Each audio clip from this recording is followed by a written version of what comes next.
পাকিস্তানের বিমানবন্দরের বেসরকারীকরণ এবং পরিকাঠামোগত উন্নয়ন সংক্রান্ত চুক্তি থেকে সরে এলো সংযুক্ত আরব আমিরশাহী। প্রেসিডেন্ট শেখ মোহাম্মদ বিন জায়েদ আল নাহানের আচমকা ভারত সফর এবং প্রধানমন্ত্রী নরেন্দ্র মোদীর সঙ্গে সাক্ষাতের শেষেই এই সিদ্ধান্ত নিল উপসাগরীয় এই আরব দেশটি।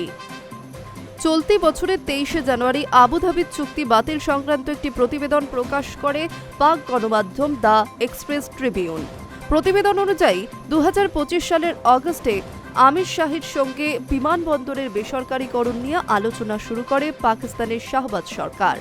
দীর্ঘ আলোচনার পর আমির শাহিকে সেই দায়িত্ব দিতেও রাজি হয় পাক প্রশাসন। কিন্তু এই প্রকল্পে আবুধাবি আচমকা আগ্রহ হারিয়ে ফেলেছে দাবি পাক সংবাদ মাধ্যমের প্রতিবেদনে। কিন্তু আন্তর্জাতিক রাজনীতির পর্যবেক্ষকদের একাংশের অনুমান, আমির শাহির সঙ্গে পাকিস্তানের চুক্তি বাতিলের নেপথ্যে ভারতেরই কলকাঠি রয়েছে। কারণ চুক্তি বাতিলের ঠিক আগেই 3.5 ঘণ্টার নয়াদিল্লি সফরে এসেছিলেন বিন জায়েদ। প্রোটোকল ভেঙে বিমানবন্দরে তাকে স্বাগত জানাতে গিয়েছিলেন স্বয়ং প্রধানমন্ত্রী নরেন্দ্র মোদী। শুধু তাই নয়, দ্বিপাক্ষিক শীর্ষ বৈঠকের পর একাধিক চুক্তিপত্রে সই করে দুই দেশ। পরে বিদেশ সচিব বিক্রম মিস্ত্রি জানিয়েছেন, কৌশলগত প্রতিরক্ষা ক্ষেত্র, মহাকাশ অভিযান পরিকাঠামো উন্নয়নের ক্ষেত্রে সহযোগিতা, গুজরাটের ঢোলেরা অঞ্চলে বিশেষ বিনিয়োগ নিয়ে চুক্তি সই হয়েছে। ভারতের রাষ্ট্রায়ত্ত সংস্থা HPCL এবং আবুধাবির তেল সংস্থার মধ্যে কেনা বেচা সংক্রান্ত চুক্তিও সই হয়। প্রতিরক্ষা সহযোগিতার সূত্রে যৌথভাবে সন্ত্রাসবাদের মোকাবিলার প্রসঙ্গ উঠে এসেছিল আলোচনায়। মোদী এবং বিন জায়েদ একযোগে আন্তঃসীমান্ত সন্ত্রাসের নিন্দা করেছেন পাকিস্তানের নাম না করে। বিষয়টি ভারতের হাত কিছুটা শক্তিশালী করেছে বলে মনে করছে কূটনৈতিক মহল। বিদেশ সচিব জানিয়েছেন, দুই নেতা সম্মিলিতভাবে বলেন, জঙ্গিদের যারা অর্থ যোগাচ্ছে, সমর্থন করছে, তাদেরও শাস্তি হবে।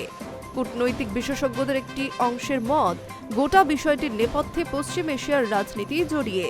কিছুদিন আগেই কৌশলগত পারস্পরিক প্রতিরক্ষা চুক্তি সেরেছিল পাকিস্তান, যার অর্থ কোনো একটি দেশ তৃতীয় কোনো শক্তি দ্বারা আক্রান্ত বা আগ্রাসনের শিকার হলে তাকে উভয় দেশের উপর আঘাত বা যুদ্ধ হিসেবে বিবেচনা করা হবে। শুধু তাই নয়, রিয়াদকে পরমাণু অস্ত্রের নিরাপত্তা দেওয়া হবে বলেও প্রতিশ্রুতি দিয়েছিল রাওয়ালপিন্ডির জেনারেলরা।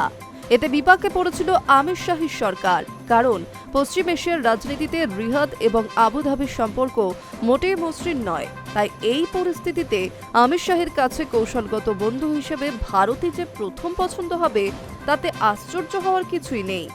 এই যুক্তিতে তাদের পাকিস্তানের দূরত্ব অস্বাভাবিক নয় বলেই মনে করছেন কূটনৈতিক মহলের একাংশ।